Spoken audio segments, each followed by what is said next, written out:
Chers téléspectateurs, bonjour à tous. Je suis Bassam Ayati, voici le professeur Wang. La dernière fois, nous avons commencé à apprendre le Traolu de Nunchaku.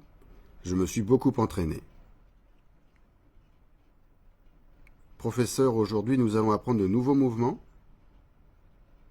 Oui. Alors, commençons. Mais avant de commencer, revoyons les mouvements de la leçon précédente.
Aujourd'hui, nous allons continuer d'apprendre notre forme de Nunchaku. Concentrez-vous bien.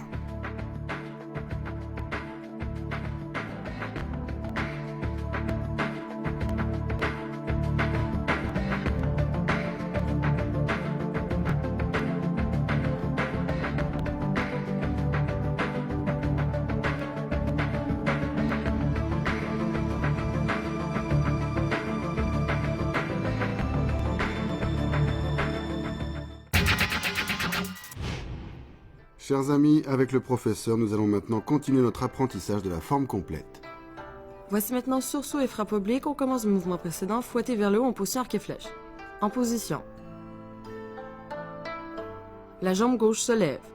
On saute avec le pied droit pendant que l'on fait une rotation au-dessus de la tête. On pose ensuite le pied droit devant et frappe obliquement.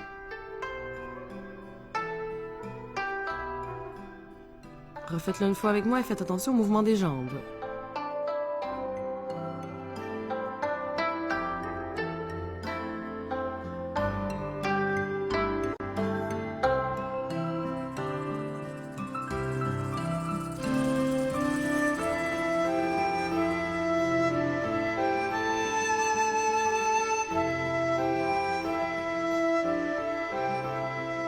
Continue avec l'aigle, déploie ses ailes, on reprend du sursaut et frappe oblique.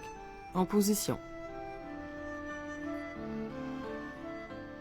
Le corps se tourne vers la droite, la main droite fait une rotation à plat au-dessus de la tête, on avance du pied gauche, les deux mains se placent devant la poitrine. Ensuite, le pied droit recule en pas inséré, le corps continue sa rotation vers la droite et là les deux mains s'écartent, la main droite fait un balayage à plat, les deux yeux regardent devant en position du demi-cavalier. Refaites-le avec moi, faites attention au mouvement des mains.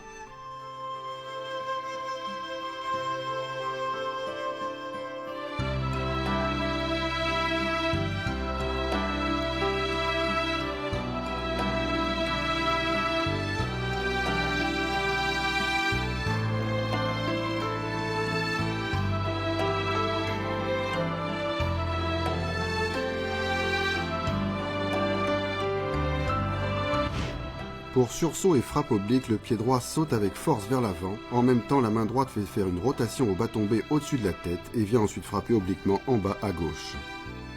Pour l'aigle, déploie ses ailes, le corps tourne à 360 degrés et se met en position demi-cavalier. Les mains s'écartent en suivant le mouvement du corps, la force vient des hanches. On continue avec les Gémeaux, fait du tambour, on reprend de la position, l'aigle déploie ses ailes. En position.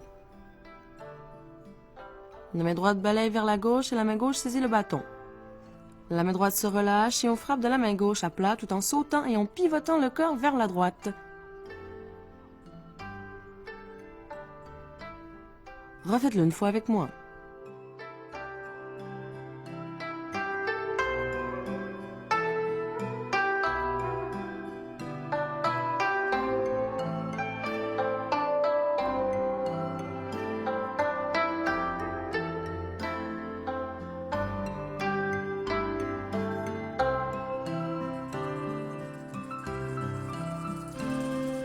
On continue avec la position cacher l'épée, on reprend à la suite de l'hégémon fait du tambour.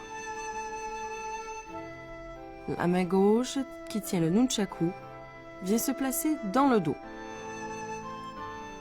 La main droite saisit le bâton A. Le regard se porte devant, la position est demi-cavalier. Faites-le une fois avec moi.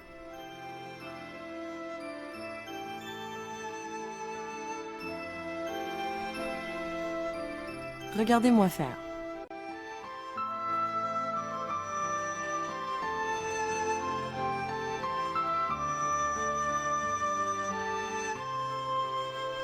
On continue avec frappe vers le bas en spirale, on reprend de la position cachée l'épée. En position. Le pied droit avance en biais vers la droite, la main gauche lâche le bâton B et la main droite fait une rotation au-dessus de la tête. Le pied gauche recule en pas inséré et le corps pivote sur lui-même vers la gauche. La main droite frappe ensuite vers le bas à gauche. Faites-le une fois avec moi et faites attention au mouvement des mains.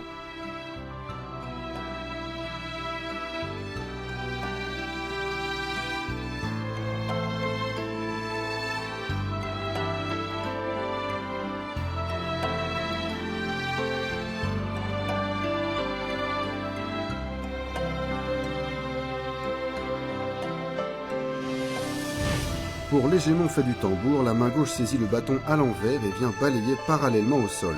En même temps, les deux pieds sautent et le corps pivote à 180 degrés. Pour cacher l'épée, la main gauche balaye latéralement et amène le nunchaku dans le dos. La main droite s'en empare en saisie droite. Pour la frappe vers le bas en spirale, juste après le saut, le corps tourne vers la gauche. La main qui tient le bâton tourne vers la gauche en même temps que le corps. Frappez vers le bas à gauche.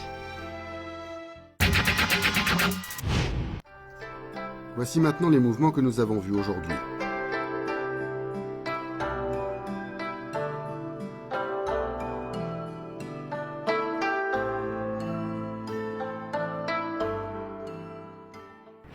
Nous avons vu des mouvements compliqués aujourd'hui. Demandons conseil au professeur.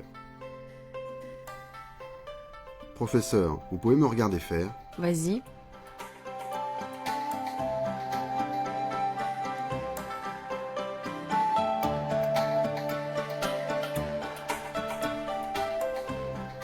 Pas mal. Quand tu fais l'aigle déploie ses ailes, c'est la force des hanches qui se transmet au bras et la force va jusqu'à l'extrémité du bâton. L'intérêt de cet enchaînement est d'attaquer à 360 degrés, donc il faut bien que la force soit envoyée jusqu'à l'extrémité du bâton.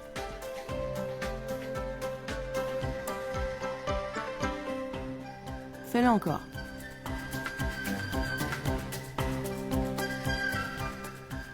Ok. Professeur, quand je récupère mon bâton B, souvent il m'échappe des mains. Comment faire pour éviter ça?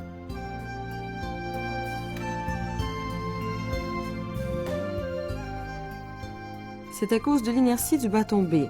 Dans la pratique du nunchaku, après chaque mouvement, on peut changer la direction du mouvement pour contrer l'inertie due à la vitesse du mouvement du bâton B. La main doit se relâcher et s'adapter à la direction du bâton B, et quand sa vitesse est réduite à son minimum, alors on peut envoyer la force en sens inverse. Par ailleurs, lors des rotations à plat, le poignet, le coude, l'épaule et les hanches sont synchronisés avec la rotation du corps. Cela permet de réduire la force des chocs sur le corps. Cela aide à la précision des saisies et des récupérations ainsi que des mouvements de ressort.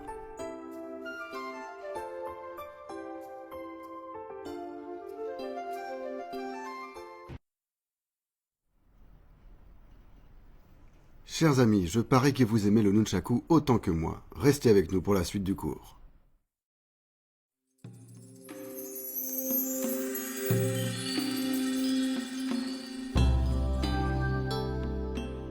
Sursaut et frappe oblique.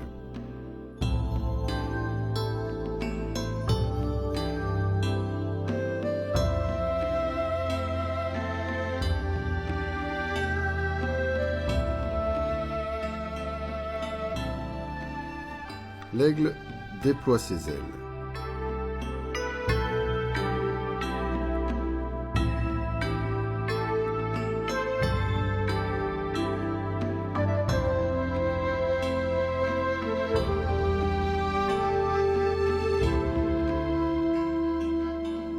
L'hégémon fait du tambour.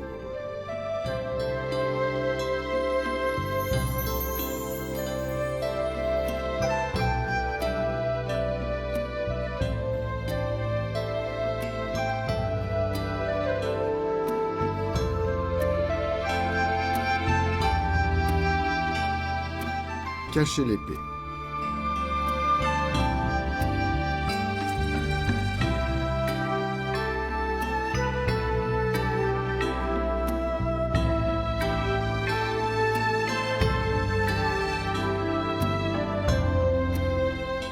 Frappe vers le bas en spirale.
Je vais maintenant vous dire un mot sur l'attaque d'un adversaire avec le nunchaku.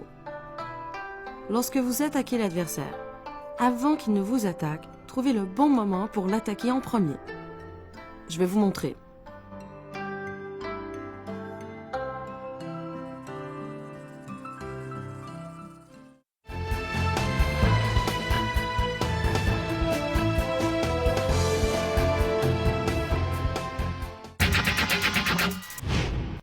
Chers téléspectateurs, j'espère que vous avez bien appris toutes les techniques d'aujourd'hui et que vous vous entraînerez sérieusement.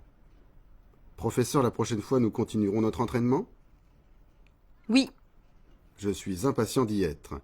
Chers amis téléspectateurs, il est temps de nous quitter. Rendez-vous la prochaine fois. Au revoir.